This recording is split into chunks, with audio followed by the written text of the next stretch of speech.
হবিগঞ্জ জেলার একটা উপজেলার নাম হচ্ছে নবীগঞ্জ। তো আজকে আমরা হবিগঞ্জ থেকে নবীগঞ্জ যাব। এজন্য হবিগঞ্জের খোয়াইমুখ থেকে সিএনজি ভাড়া হচ্ছে 50 টাকা। পথে হচ্ছে এই সাতাই নদী।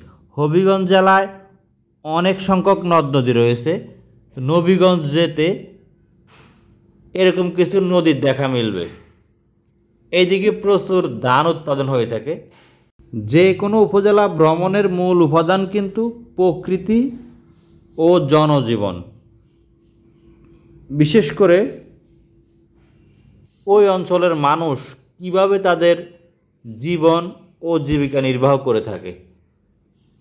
তো নবীগঞ্জে ধানের এই মৌসুমে এভাবেই ধান কাটতে দেখা যায়, এটা তাদের বিশেষ একটা রীতি। এছাড়া এখানে শাহ তাজউদ্দিন কুরেশি রহমতুল্লাহের মাজারটাও শুরুতেই দেখতে পারেন।